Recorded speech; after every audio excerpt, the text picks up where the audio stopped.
welcome to my channel. I am Mindy, and today I'm going to be talking about the frustrations between the ENFP and the INTJ when they are in a relationship. Why is that it creates this feeling of the needs of the two not being met. But before I dive in the video, I want to ask you to please like my video if you find you like my video, of course, and subscribe because I make 2 videos per week. I'm an ENFP if you haven't seen my channel before, so I make videos about ENFP, INTJs and other self-development stuff. I have a Ko-fi page as well where you can give your donations for my channel, and I offer one-on-one sessions, so check out my channel. All of those subjects are the subjects I can help you with. And now let's dive in. So we can say that these problems that I'm going to mention in this video are the result of, unhealthy INTJ, unhealthy ENFP, but not all the time. Sometimes it's just immaturity, or sometimes people are not in a good space of mind, and that doesn't mean that they're always like that, but it can happen. So what this creates is, in the end, the problem in the end is like the emotional needs of the individual are not met. In the case of the INTJ and the ENFP, even though one is more emotional than the other, both of them have emotional needs. And the emotional needs of the one is different than the emotional needs of the other. And that's where the problem comes, right? Okay, so the number one thing that can make the INTJ feel unsatisfied with a relationship is that ENFP, guilty myself, talks too much and don't let the space for them to also talk and share. And I know this sounds a bit contradictory because in another video I say like the INTJ opens up with the ENFP because they listen and they hold the space for the INTJ to talk about the things that matter to them, and on top of that the ENFP is interested in the things that the INTJ has to say, but not always. There are moments when the INTJ feels like, okay, I can't talk because this person is all the time, talking about their stuff, their things, and it's like they don't have a pause button. And that can create that the INTJ feels that there is not space for them to share, number one. But also this can create that the INTJ feels that there is not much time for themselves because the ENFP tries to keep them busy listening to what they have to say, what they're going through, what's in their mind. And maybe the INTJ needs a break to just be with their own minds, and the ENFP does not give that space. So this is the frustration. This is the story from the INTJ point of view. The ENFP does not give me enough space and talks too much, okay? So the second thing that can happen from the INTJ perspective, I kind of mentioned it, is like they end up feeling that they need more alone time.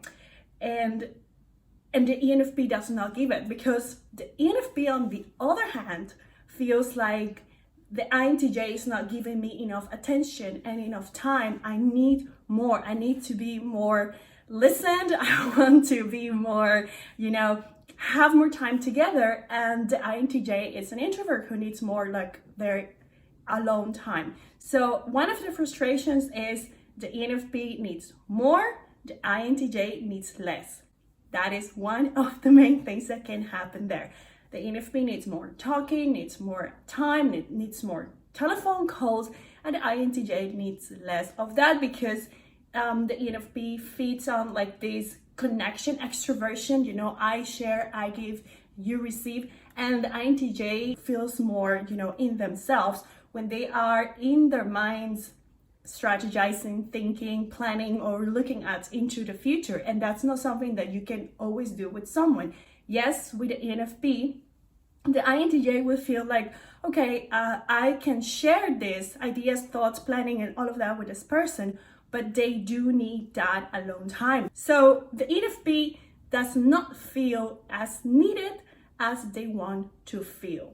That is another huge problem, you see? And it's like the other side of the coin. In the one side of the coin, you have someone who wants to be more alone and left alone and, time for me. And then the other feels like, okay, I need to be needed. So you hear often the ENFP saying like, yeah, this person doesn't give me enough attention, don't come back to my text messages as fast as I want, or they don't call me out together. I want to call more and they are not like, half an hour, 1 hour, because the INTJ has other set of priorities and needs. And when they are together, of course, the INTJ is happy with them. We're talking about when both people, of course, wants to be together, right? I'm not talking about people that don't want to be together. But in this case scenario, let's say the INTJ wants to be together, but they cannot provide with the amount of time that the ENFP needs. What I see is that the INTJ needs to communicate in this case what is that they need and how do they feel loved and how do they love the other. And yes, there must be or there will be compromises always in a relationship where, yes, of course, you don't want to call ever because INTJs, also INTPs, or all introverts and intuitives, they don't enjoy much calling, for instance. But the compromise comes when you don't like it, but that makes the other person feel loved. So you are not gonna call perhaps like as much as the other person wants, but you call, And so the same advice goes for the ENFP when they want, that extra time after they spend the whole weekend together, go home, they want to call. They need to know that, there is this other different way of feeling loved or needing connection, that it's a different level to what they themselves experience. And don't take it personal. I know it's easier said than done, but I do believe that knowing this main differences between them two will help to be like happier in a relationship and always remain communicating, okay? Now, another thing that can be a problem and a reason for frustration from the INTJ perspective is that if they're working on some project together with the ENFP and the ENFP wants to soon after move on to another project, just leave the thing halfway, or they don't feel passionate anymore, or they are doubting and they don't spend as much energy and time as they used to. And the INTJ was just, turning on the engines. They're just starting when the ENFP is already gone. And this you can also blame extroverted intuition, which is the dominant function of the ENFP, and introverted intuition, which is the dominant function of the INTJ. And both are, yes, open, like-minded and future-oriented, but the extroverted intuition, the ENFP, will move faster, and the introverted intuition of the INTJ will move slower and will want to deepen. And this is something that will be palpable in some situations where the INTJ was just starting and the ENFP is already gone. And this can create frustration, of course, and this can create also fights and arguments. I do think that it is also important to stay communicating. And for the INTJs watching this, I would advise you to watch my videos. I have 2 videos that I can recommend to you. One is the perks of being an ENFP, where I explain how the mind of the ENFP works. And the second video is the fear of missing out of the ENFP. And I have lots of resources of ENFPs where the loved ones can learn about how is it like to be an ENFP, because you want to learn, you want to know like how does that work. Watch those videos as well, ENFP I just mentioned. I'm gonna quote the videos below, by the way. For the ENFP, I would advise to also communicate, because when you communicate, you let the other person know that this is how you feel, you fear missing out, or you're always going for the next thing, whatever that is, or you're always trying to find where you actually fit, but you haven't found it. The other people it's not gonna guess. You need to be, I would say, upfront and share and be open about yourself.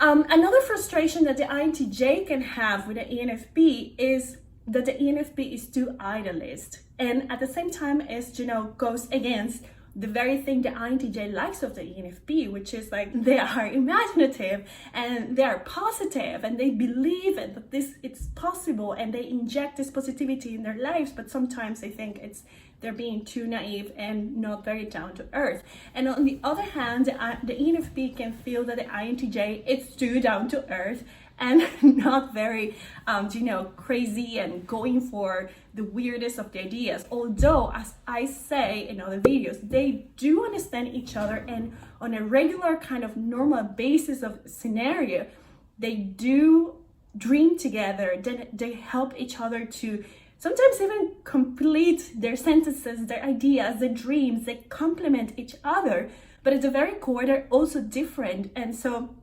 you have sometimes that these differences will come up and will make the one frustrated with the other because of the very thing that they love of each other. I do think that these are not reasons why every relationship will end, and I do think that you can work around those issues with good communication, and it's important that you know how your partner works, that you yourself learn how you work, and that you communicate that with your partner, because in the end it's about growth. I believe in helping one another to develop, and at the same time developing a relationship together, which is also part of growth. All right, that was my video of today. I put it in the comments below. What are your challenges with your ENFP or your INTJ? I would love to hear that, and give a thumbs up if you like this video. Remember, you can buy me coffees. I will drink coffees on your name. So check the links down below. And last but not least, one-on-one sessions available. So check the information below. And I'm gonna leave you for now till next time. Bye.